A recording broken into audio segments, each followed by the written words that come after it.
नमस्कार दोस्तों, world Chhattisgarh classes में आप सभी का एक बार फिर से बहुत बहुत स्वागत है। दोस्तों, एडीओ की जो सीरीज़ चल रही थी, इसमें हमने पिछले क्लास में देखा था एमजी नरेगा। एमजी नरेगा के तहत हमने कुछ प्रमुख बातें देख ली थी। आज उसी हम लेक्चर को आगे बढ़ाते हुए रोजगार के लिए पंजीयन से संबंधित प्रावधान देखेंगे। किस प्रकार से पंजीयन होता है, कब आपका पंजीयन के लिए आवेदन कैसे किया जाता है, कहाँ किया जाता है, कितने दिन में आपका जॉब कार्ड जो है आपका वो प्राप्त हो जाता है, जॉब कार्ड से जो भी समस्या आती हैं उसे हम देखेंगे। चलिए, यदि आपने लास्ट वीडियो नहीं देखा है एमजी नरेगा का, तो मेरा आपसे अनुरोध है कि पहले वीडियो से आप देखिए, तब आपको ये चीज़ें ज़्यादा समझ में आएंगी। चलिए, आज का टॉपिक है एमजी नरेगा के तहत जॉब कार्ड के लिए पंजीयन। ठीक है,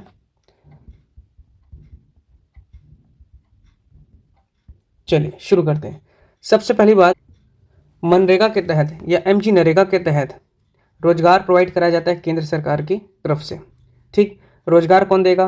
राज्य सरकार देगा। कितने दिन का राज्य सरकार एक्स्ट्रा देगा? 50 दिन का। केंद्र सरकार कितने दिन के लिए रोजगार देगी? 100 दिन के लिए। ठीक, छत्तीसगढ़ में रोजगार की दर कितनी है? 243 रुपये। कितने दिन? 150 दिन। ठीक है, इसके बाद जो रोजगार दिया जाता है वो प्रति व्यक्ति दिया जाता है कि प्रति परिवार दिया जाता है? तो हमने पढ़ा था कि प्रति परिवार दिया जाता है। परिवार में मान लीजिए 5 सदस्य हैं, तो जरूरी नहीं कि पाँचों सदस्यों को आपको रोजगार दिया जाए, और ये भी जरूरी नहीं कि 5 सदस्य को ना दिया जाए। जो लोग मांग करेंगे उस परिवार के, उनको रोजगार दिया जाएगा। ठीक है, चलिए आज पंजीयन से संबंधित हम लोग प्रावधान देख रहे हैं कि जॉब कार्ड के लिए पंजीयन कैसे कराएं। सबसे पहले प्रमुख बातें हैं, याद रखेंगे आप कि रोजगार जो है आपको प्रति परिवार दिया जाता है। प्रति परिवार 100 दिन का, या आप इसे समझ लीजिए 150 दिन का छत्तीसगढ़ के संदर्भ में, और ये हो गया भारत के संदर्भ में, है ना। रोजगार दिया जाता है, रोजगार प्रति परिवार 100 दिन, या आपका 150 दिन का ग्रामीण परिवार को दिया जाता है।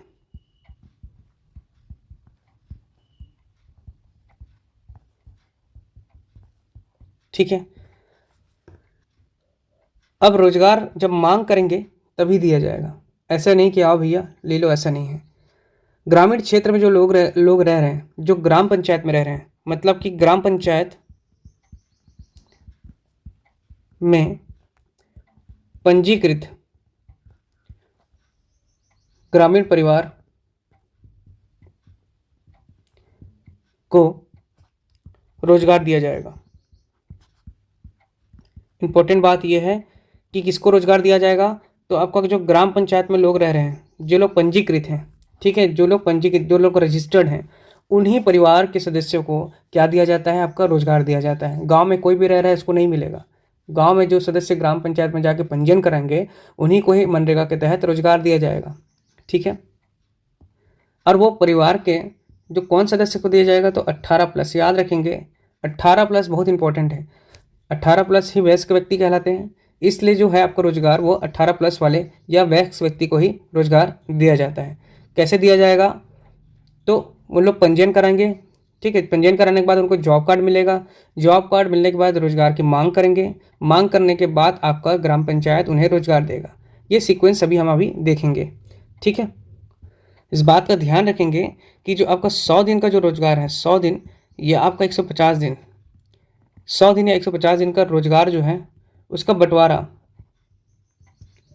मैंने अभी बताया कि एक परिवार को मिलता है। एक परिवार को टोटल 100 या 150 दिन का रोजगार मिल रहा है। ठीक, तो 150 या 100 दिन का रोजगार का जो बंटवारा है, ठीक है, परिवार के सदस्य ही करते हैं। कौन करेगा? परिवार के सदस्यों के बीच किया जाता है। ठीक, ग्राम पंचायत ये नहीं डिसाइड करती कि ये परिवार में ये अच्छा हट्टा कट्टा है तो इसे 20 दिन 50 दिन कैसे को दे दें, 80 दिन कैसे को दे दें, ऐसा नहीं है। खुद ग्राम पंचायत में जो लोग परिवार है जिनका, है ना, उनके सदस्यों के बीच डिसाइड किया जाता है कि मैं 10 दिन का काम करूंगा या मैं 90 दिन का काम करूंगा। लेकिन सभी पंजीकृत में से जो 18+ जो है वयस्क हैं, उन्हें ही रोजगार दिया जाएगा। ठीक है, इंपॉर्टेंट बात यह है कि परिवार को उस ग्राम पंचायत के या उस ग्राम के ग्राम पंचायत के क्षेत्र का निवासी होना चाहिए। और निवासी होने के बाद उनको पंजीकरण होना जरूरी है। सीक्वेंस देख लेते हैं इस चीज़ का, है ना, सबसे सीक्वेंस देख लेते हैं, ठीक है। सबसे पहले आपका ग्राम, जो ग्राम के सदस्य व्यक्ति हैं, है ना, उस ग्राम पंचायत के या ग्राम के सदस्य व्यक्ति हैं, वो क्या करेंगे, ग्राम पंचायत में जा कर के पंजीयन कराएंगे। क्या करेंगे, पंजीयन, ठीक। ग्राम पंचायत में पंजीयन कराने के बाद, है ना, पंजीयन कैसे होगा कि पंजीयन में आपका ग्राम, जो आपके परिवार है ना, परिवार के समस्त सदस्य का विवरण देना होगा। उसमें कौन कितने उम्र का है, कौन क्या काम करता है, कैसा उसका स्वास्थ्य है, ये सभी आपका उस फॉर्म में भरा जाएगा जिसमें आपका पंजीयन कराया जाएगा। पंजीयन कहाँ हो रहा है, तो आपका ग्राम पंचायत में, याद रखेंगे, ठीक है। उसके बाद है आपका आपका पंजीयन में जो आपका ग्राम पंचायत क्या देगी, जानकारी देगी, ठीक है, कि आपके वयस्क व्यक्ति पात्र हैं करके, ठीक। मान लीजिए कोई 16 साल का है तो उसको हटा दिया जाएगा जॉब कार्ड बनाने के लिए, 18+ वालों को ही लिया जाएगा, याद रखेंगे, किसको, 18+ वालों को, ठीक। वयस्क व्यक्ति पात्र कहलाएंगे इसमें। वयस्क व्यक्ति जो पात्र होंगे उनका एक जॉब कार्ड बन जाएगा। और जॉब कार्ड किसका बनेगा, याद रखिएगा, पूरे परिवार का एक ही जॉब कार्ड बनता है, याद रखिएगा, परिवार का एक जॉब कार्ड, ठीक है। अब जॉब कार्ड मिल जाएगा, एक जॉब कार्ड बनेगा, ध्यान रखिएगा ना, एक जॉब कार्ड ही बनेगा, केवल प्रति व्यक्ति के लिए एक एक जॉब कार्ड नहीं बनेगा, एक जॉब कार्ड बनेगा, उसमें सभी का नाम रहेगा जो लोग पात्र होंगे। इसके बाद देखिए, यदि जॉब कार्ड बन गया तो क्या करेगा व्यक्ति, परिवार के सदस्य या परिवार क्या करेंगे, मांग करेंगे, किसका, रोजगार के लिए, रोजगार हेतु मांग करेंगे, ठीक है। मांग करेंगे तो क्या होगा, आपका एक तो होगा रोजगार मिल जाएगा, ठीक है। किसके पास मांग करेंगे, याद रखेंगे, ग्राम पंचायत, ये भी याद रखिएगा, ग्राम पंचायत में जा करके जो भी योजना चल रही होगी उसके तहत लोग मांग करेंगे, ठीक है। रोजगार क्या होगा, मांग करेंगे तो रोजगार मिल जाएगा, और मान लो रोजगार मिलेगा तो क्या मिलेगा, आपका पैसा मिलेगा भाई, ठीक, पैसा मिलेगा 243 रुपीज़, 243 रुपये प्रतिदिन के हिसाब से, ठीक है। और अगर रोजगार मान लीजिए नहीं मिला, मान लो रोजगार नहीं मिला तो क्या होगा, तो भी पैसा मिलेगा, तो भी क्या मिलेगा, पैसा मिलेगा। कैसे मिलेगा पैसा, अब बेरोजगारी भत्ता देंगे, ठीक है। बेरोजगारी भत्ता कौन देगा, बेरोजगारी भत्ता केंद्र की राज्य, तो राज्य देगी, राज्य देगी क्या, राज्य शासन बेरोजगारी भत्ता देगी, ठीक है। इसके लिए भी क्या कैसा है, कितने इंटरेस्ट के साथ देगा, ये सब चीज़ें हम अभी आगे देखेंगे। हालांकि पिछली क्लास में हमने छोटा छोटा देख चुके हैं उसको, ठीक। इसको ध्यान रखिएगा सीक्वेंस को, कि पहले तो ग्राम के सदस्य होने चाहिए ग्राम पंचायत के, और उसके बाद ग्राम पंचायत में पंजीयन कराएंगे लोग जा करके। पंजीयन कौन होंगे, जो वयस्क व्यक्ति होंगे वही पात्र होंगे। जॉब कार्ड बन जाएगा उनका फिर, ठीक है, 15 दिन के भीतर क्या होगा, जॉब कार्ड बन जाएगा। परिवार को एक ही जॉब कार्ड क्या होगा, मिलेगा, ठीक है। परिवार क्या करेगा, उसके बाद मांग करेगा, किस चीज़ का मांग करेगा, रोजगार का मांग करेगा। कहाँ मांग करेंगे, तो ग्राम पंचायत में करेंगे। ग्राम पंचायत मांग के तो रोजगार मिल जाएगा, रोजगार मिलेगा तो क्या मिलेगा भाई, पैसा, कितना, 243 रुपये प्रतिदिन के हिसाब से एक परिवार को दिया जाएगा, चाहे जितने लोग भी इसमें कार्य करते हो। यदि रोजगार मान लीजिए नहीं मिला तो क्या होगा, राज्य शासन बेरोजगारी भत्ता देगी, क्या देगी, बेरोजगारी भत्ता, ठीक है। अब यहाँ पर यह बात ध्यान देने वाला है कि ग्राम पंचायत जो है ना, पहली बात तो ये कि यह जो ग्राम पंचायत को यदि रोजगार मांगता है कोई व्यक्ति, तो ग्राम पंचायत को रोजगार 15 दिन के भीतर देना होगा। क्या होगा, 15 दिन के भीतर ग्राम पंचायत को रोजगार जो है वो देना ही होगा। पहला चीज़ तो याद रखेंगे। यदि आपका 15 दिन के भीतर अगर रोजगार नहीं दे पाती ग्राम पंचायत, तो याद रखेंगे आप, तो जो फर्स्ट है 30 डेज, है ना, जो 15 दिन के भीतर अगर रोजगार नहीं दिए तो फर्स्ट 30 डेज में क्या देगा, उसको भत्ता देगा। कौन सा भत्ता, बेरोजगारी भत्ता। कितना देगा, तो याद रखेंगे उसका जो मजदूरी दर है, मजदूरी दर का 1/4 हिस्सा क्या देगा? बेरोजगारी भत्ता। कौन देगा? तो ग्राम पंचायत देगा, राज्य सरकार देगा। ठीक है, राज्य सरकार ग्राम पंचायत के माध्यम से तो उसको क्या दे रहा है? आपका रोजगार दे रहा है। तो भत्ता कौन देगा आपको? ग्राम पंचायत देगा। वहन कौन कर रही है? आपका राज्य सरकार। ठीक, ये फर्स्ट 30 डेज का बात हो गया। अब इसके बाद अगर तो भी नहीं दे पाया तो जो बचे हुए रिमेनिंग डेज हैं, बचे दिनों में उसको याद रखेंगे, उसका जो मजदूरी है, मजदूरी दर, जो उसको वेजेस हैं, वेजेस बोलते हैं इंग्लिश में मजदूरी की दर को, 1/2, 1/2 मतलब समझ रहे हो ना, 243 का 1/2 हिस्सा उसको बेरोजगारी भत्ता दिया जाएगा। ठीक, यहाँ 1/4 था, यहाँ 1/2 है। ठीक, ठीक है, ये कितना बेरोजगारी दर मिलेगा उसको? 1/2। ठीक है, उसके कुल मजदूरी दर का ध्यान रखेंगे इस बात को। इसमें एक और प्रावधान है जिसको मैं आपको पिछली क्लास में बताया हूँ कि मनरेगा के तहत यदि मजदूरी दर का मतलब उनकी मजदूरी का भुगतान नहीं कर पाने पर कितने दिनों के भीतर करना उसको अनिवार्य रहता है ग्राम पंचायत को? तो 15 दिन के भीतर उनको पेमेंट किया जाता है, या तो साप्ताहिक किया जाता है या 15 दिन के भीतर उनको पेमेंट करना रहता है। यदि वो 15 दिन के भीतर अगर पेमेंट नहीं कर पाते तो 16वें दिन से ब्याज लगता है, और ब्याज कितना लगता है? तो 0.05%। ठीक, इसको आगे देखेंगे अपन, ध्यान रखेंगे ये ब्याज लगेगा। कब लगेगा? अगर मनरेगा के तहत उनको उनका रोजगार का भुगतान नहीं कर पाने पर 15 दिन के भीतर रोजगार का जो उनका भुगतान है वो करना ही होगा ग्राम पंचायत को। यदि भुगतान नहीं कर पाए 15 दिन के भीतर तो आपका 16वें दिन से, याद 16वें दिन से क्या लगेगा? ब्याज लगेगा। और कितना ब्याज लगेगा? 0.05% उनके कुल अमाउंट का। ठीक, चलिए अब यहाँ देखते हैं कि पात्र लोग कौन है ना? पात्र कौन कौन है? पहला तो देखिए, आप ये मत समझिएगा, मैं अभी बताया हूँ 18+ व्यक्ति आपके पात्र हैं, पहला तो पहली बात। लेकिन आप बोलेंगे कि बूढ़ा व्यक्ति को या वृद्ध व्यक्ति को रोजगार दिया जाएगा? तो बिल्कुल हाँ, वृद्ध व्यक्तियों को भी रोजगार दिया जाएगा।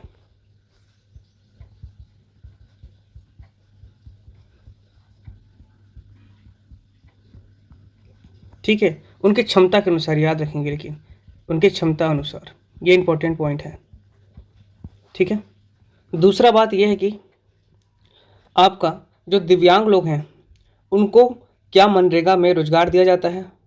तो बिल्कुल हाँ, दिव्यांग जो होते हैं है ना, उनको भी रोजगार दिया जाता है मनरेगा में, उनके भी क्षमता अनुसार।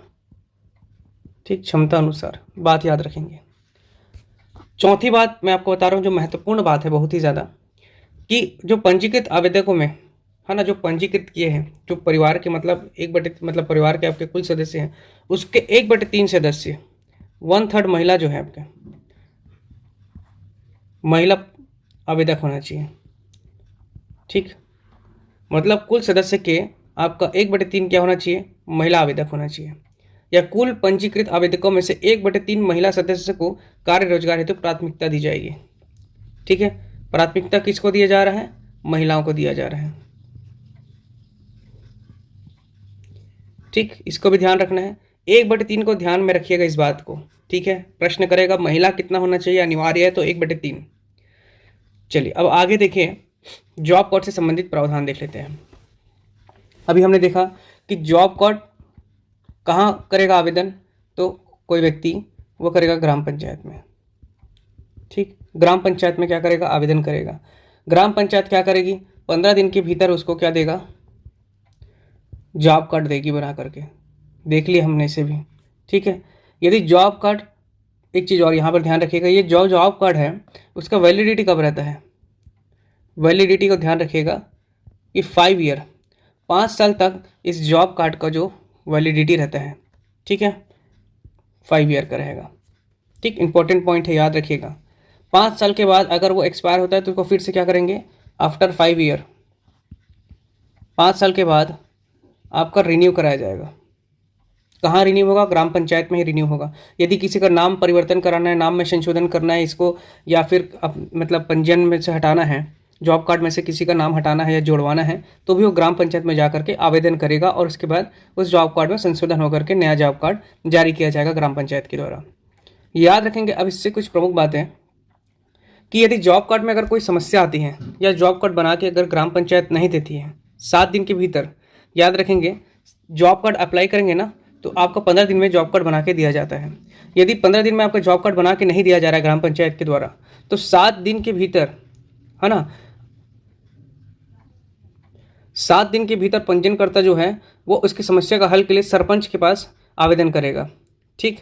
और सरपंच भी सप्ताह भर के भीतर, 1 सप्ताह के भीतर, 7 दिन के भीतर, है ना, आपत्ति का निराकरण करेगा।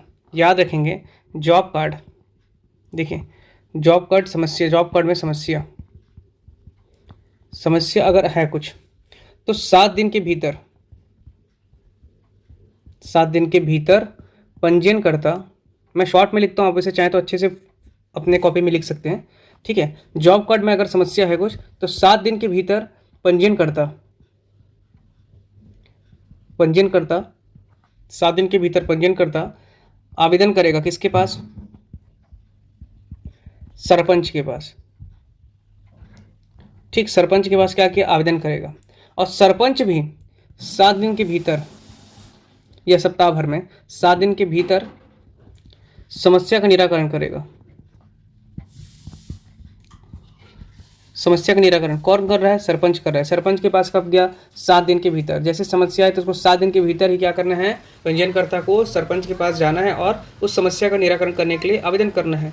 सरपंच क्या करेगा? सरपंच भी 7 दिन के भीतर ही, बाध्य है ना ये चीज़, समय को याद रखिएगा, सरपंच भी 7 दिन के भीतर ही समस्या का निराकरण करेगा। निराकरण यदि याद रखेंगे, सरपंच अगर उस प्रॉब्लम का निराकरण किया, है ना, निराकरण करने के बाद भी समस्या का उसको जो पंजीयन करता है उसको आपत्ति है, यदि फिर भी वो संतुष्ट नहीं है तो वह कार्यक्रम अधिकारी के पास अपील करेगा। ठीक है। मतलब संतुष्ट ना होने पर, संतुष्ट ना होने पर, यदि संतुष्ट नहीं है, कौन? ना होने पर पंजीयनकर्ता संतुष्ट अगर नहीं है उसके जवाब से, उसके फैसले से, किसके फैसले से? सरपंच के फैसले से, तो जो पंजीयनकर्ता है ना, वो कहाँ पर अपील करेगा? तो वह कार्यक्रम अधिकारी के पास जाएगा।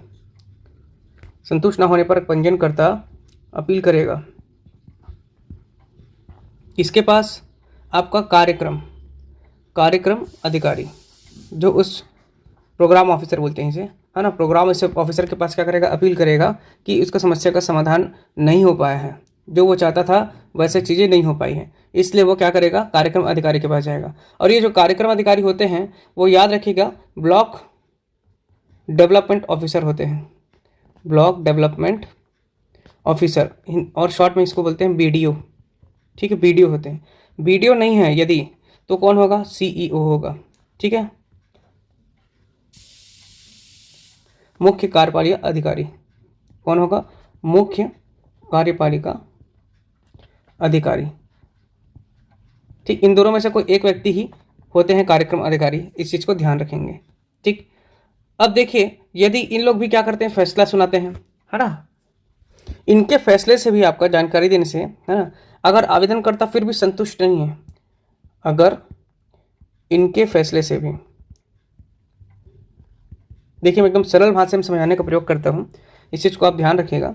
अगर इनके फैसले से भी, समझ के पढ़ेंगे ना तो चीज़ें आपको बनेंगी वहाँ पर। ठीक है, रटेंगे ना तो चीज़ें बिगड़ जाएंगी। अगर इनके फैसले से भी, इनके आपके सीईओ या फिर बीडीओ, याद रखेंगे सीईओ या फिर बीडीओ के अगर फैसले से भी संतुष्ट नहीं है, कौन नहीं है आपका? किसकी बात कर रहे हैं हम लोग? पंजीयनकर्ता। तो पंजीयनकर्ता क्या करेगा? किसी और के पास जाएगा। सिंपल सी बात है। किसके पास जाएगा? तो अतिरिक्त जिला कार्यक्रम समन्वयक के पास जाएगा।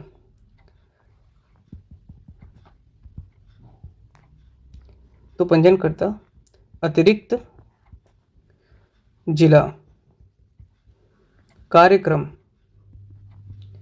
समन्वयक, ठीक है, कौन? अतिरिक्त जिला कार्यक्रम समन्वयक के पास जाएगा, यह अपील करेगा। ये सब प्रश्न करता है, ध्यान रखिएगा, इसलिए थोड़ा डेप्थ में जाके आपको बताया जा रहा है। ठीक है, यदि बीडीओ और सीईओ के फैसले से भी पंजीयनकर्ता संतुष्ट नहीं है तो वह किसके पास अपील करेगा? तो अतिरिक्त जिला कार्यक्रम समन्वयक, जो आपके डिप्टी कलेक्टर रेंज के अधिकारी होंगे, याद रखिएगा।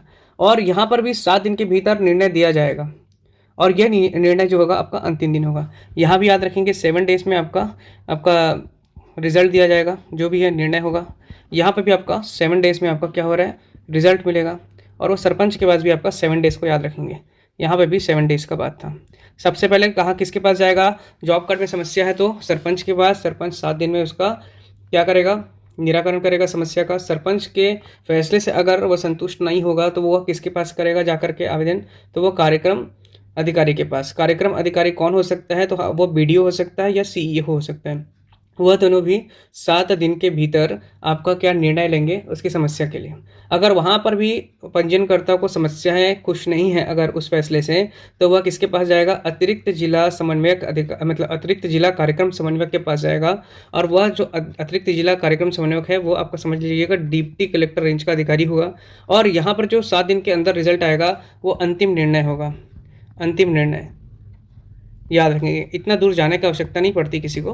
हालांकि ये जो फैसला आता है इसके बाद और कोई फैसला नहीं लिया जाता, ये जो फैसला दे दिए वो अंतिम निर्णय होता है। ठीक है, एक बात और, अतिरिक्त जिला कार्यक्रम समन्वयक डिप्टी कलेक्टर होता है, लेकिन अगर जिला कार्यक्रम समन्वयक का कौन होता है तो याद रखेंगे वो कलेक्टर होता है। ठीक है, चलिए। और ये जो डिप्टी कलेक्टर होता है वो सीईओ होते हैं आपकी जिला पंचायत के। ठीक है, इसे भी ध्यान रखिएगा, छोटी छोटी बारीकी है, समझ के चलिए तो ज़्यादा अच्छा रहेगा। ठीक, अब देखिए यहाँ पर हम लोग और देख लेते हैं जॉब कार्ड के सिलसिले में कि अगर जॉब कार्ड निरस्त कब हो सकता है किसी का। ठीक, जॉब कार्ड निरस्त या फिर आपका क्या हो सकता है, जब्त हो सकता है। ठीक, जॉब कार्ड निरस्त या जब्त होगा। पहला चीज़ तो क्या कि आपका जो फर्जी दस्तावेज लाएंगे, यदि किसी ने फर्जी दस्तावेज के माध्यम से क्या कर लिया, जॉब कार्ड बनवा लिया, बाद में जानकारी मिला कि इसका यार ये तो कोई व्यक्ति है जो शहर में रहता है और यहाँ पे आके काम कर रहा है। ठीक है, तो वो क्या हो गया, आपका फर्जी दस्तावेज दे करके लगा था, यह जॉब कार्ड बनवाया था, तो वो फॉल्स हो जाएगा। दूसरा आपका देख लीजिए। ठीक, तो ये हो गया पहला। दूसरा है कि यदि कोई ग्रामीण व्यक्ति है, मतलब जो परिवार है ग्रामीण क्षेत्र से अगर शहर में रहना शुरू कर दिए, ठीक है, यदि ग्रामीण क्षेत्र शहर चले जाएं, शहर में रहना शुरू कर दें, तब उनका क्या हो जाएगा, जॉब कार्ड निरस्त हो जाएगा। ठीक, तीसरा पॉइंट है अगर किसी ने डुप्लीकेट जॉब कार्ड बनवा लिया, डुप्लीकेट समझ रहे हैं ना, मतलब हूबहू, तो भी जॉब कार्ड क्या हो जाएगा, आपका निरस्त हो जाएगा। चौथा जो है आपका देख लीजिए, यदि कोई परिवार दूसरे ग्राम पंचायत में रहने लगे, मतलब इस ग्राम पंचायत का कोई व्यक्ति अगर पलायन करके या आपको छोड़ करके दूसरे ग्राम पंचायत चले जाए, तो जो ये ग्राम पंचायत है इसने जारी किया है जॉब कार्ड, इसने थोड़ी ना किया है, भले ही वो ग्राम पंचायत है, तो क्या हो जाएगा, उस स्थिति में भी आपका जॉब कार्ड क्या हो जाएगा, निरस्त हो जाएगा। ठीक है, इसके बाद हम देख लेते हैं अगला पॉइंट जो है, यदि वो ग्राम पंचायत नगरीय निकाय में घोषित हो जाए, जैसे बहुत सारे अभी नगरीय निकाय बनाए गए थे, ठीक है, काका के सरकार में, तो उस समय क्या हुआ था, काफ़ी जो ग्रामीण क्षेत्र हैं वह सब अधिकांश नगरीय निकाय बन गए। तो उस समय जो ग्रामीण क्षेत्र में जो व्यक्ति इस रोजगार गारंटी के आपका लाभ ले रहे थे वह नहीं ले पाएंगे, अर्थात आपका वह जॉब कार्ड समाप्त हो जाएगा या उसे वापस मंगा लिया जाएगा, जब्त कर लिया जाएगा। ठीक है, याद रखेंगे ग्राम पंचायत अगर नगरीय निकाय बन जाए, ठीक है, और ये नगरीय निकाय के लिए योजना है ही नहीं है, ठीक है ना, ग्राम पंचायत वाले क्षेत्र के लिए है, तो ऐसी स्थिति में क्या होगा, वह व्यक्ति खुद से अपना जीवन यापन करने के लिए कुछ और कार्य ढूंढेगा और इस योजना का लाभ नहीं ले पाएगा, उसका जॉब कार्ड कोई मान्य नहीं रखेगा। ठीक है, वो निरस्त हो जाएगा। इसके बाद एक पॉइंट याद रखिएगा, जॉब कार्ड निरस्त कौन करता है, तो जॉब कार्ड जो है वो निरस्त करेगा ग्राम पंचायत, लेकिन किसके कहने पर करेगा, तो कार्यक्रम अधिकारी, जो कार्यक्रम अधिकारी होते हैं, है ना, वही इस जॉब कार्ड की जांच करते हैं, निर्णय लेते हैं और ग्राम पंचायत उसका निरस्त करेगा। तो निरस्त कौन करेगा, याद रखिएगा, निरस्त करेगा आपका ग्राम पंचायत करेगा। और ग्राम पंचायत अगर निरस्त किया किसके कहने पे करेगा, किसके कहने पर, तो कार्यक्रम अधिकारी, कार्यक्रम अधिकारी के कहने पर। निरस्त कौन करेगा? ग्राम पंचायत करेगा। ठीक है, ठीक है दोस्तों, तो ये था आपका जॉब कार्ड से संबंधित आपका जो भी प्रावधान थे, है ना। याद रखिएगा, जॉब कार्ड बनने के लिए आपको 15 दिन के भीतर ग्राम पंचायत बना के देगी ही। यदि कोई समस्या आया तो वो कहाँ अपील करेगा? सरपंच के पास, 7 दिन के भीतर। सरपंच भी उसमें निर्णय लेगा, कितने दिन के भीतर? 7 दिन के भीतर। सरपंच के निर्णय से यदि पंजीयनकर्ता, अगर कोई परिवार संतुष्ट नहीं है कि, तो वो किसके पास अपील करेगा? तो याद रखेंगे, वह करेगा कार्यक्रम अधिकारी के पास। और जो कार्यक्रम अधिकारी है वो कौन होगा? ब्लॉक डेवलपमेंट ऑफिसर, BDO, मतलब आपका खंड विकास अधिकारी। या फिर वो कौन होगा? मुख्य कार्यपालिका अधिकारी। ठीक ठीक, ये भी निर्णय कब दे देंगे? 7 दिन के भीतर निर्णय देंगे। यदि इनसे भी, इनके निर्णय से भी अगर पंजीयनकर्ता संतुष्ट ना हो तो वह किसके पास जाएगा? तो अतिरिक्त जिला समन्वयक अधिकारी के पास जाएगा। और वहाँ भी 7 दिन के भीतर आपका रिजल्ट दिया जाएगा। और इस बार जो रिजल्ट दिया जाएगा, जो निर्णय लिया जाएगा, वो अंतिम निर्णय होगा। ठीक है, तो ये था आपके जॉब कार्ड से संबंधित चीज़ें। पात्र कौन है? हमने देखा 18+ के व्यक्ति जो आपके वयस्क हो चुके हैं। आपको याद रखना है कि वृद्ध व्यक्ति को भी क्या दिया जा रहा है? यहाँ पर आपका रोजगार दिया जा रहा है उसकी क्षमता के अनुसार पर। यदि कोई मान लीजिए 80 उम्र का भी है, लेकिन आपका खेती खनने के लिए या आपका गड्ढा खनने के लिए अगर वो क्षमता रखता है तो उसको रोजगार दिया जाएगा। दिव्यांग व्यक्ति को भी उसको मान लीजिए क्या है, क्षमता के अनुसार कार्य दिया जाएगा। इसके बाद याद रखेंगे वेरी इंपॉर्टेंट पॉइंट, कि आपका जो एक परिवार के 1/3 सदस्य, मतलब जो पंजीकृत कुल सदस्य के 1/3 सदस्य महिलाएं होना अनिवार्य है। वेरी इंपॉर्टेंट है ये बात, इसलिए प्राथमिकता किसको दिया जा रहा है? महिला को दिया जा रहा है। महिला से याद आया मुझे कि आज 8 मार्च का दिन है, तो सभी महिलाओं को अंतर्राष्ट्रीय महिला दिवस की बहुत बहुत शुभकामनाएं। ठीक है, तो पढ़ते रहिए, बढ़िया कुछ बनिए, है ना। आज का वीडियो यहीं पे समाप्त करते हैं। कल इसके आगे का प्रावधान देखेंगे, जो मनरेगा का और कुछ कुछ जो बच गया है ना, पॉइंट। ठीक है दोस्तों, यहीं पे आज क्लास ऑफ करते हैं। नेक्स्ट क्लास जल्द उपलब्ध होगी आप लोगों के लिए। यदि वीडियो अच्छा लगे तो प्लीज़ लाइक करें, शेयर करें और सब्सक्राइब करें। धन्यवाद।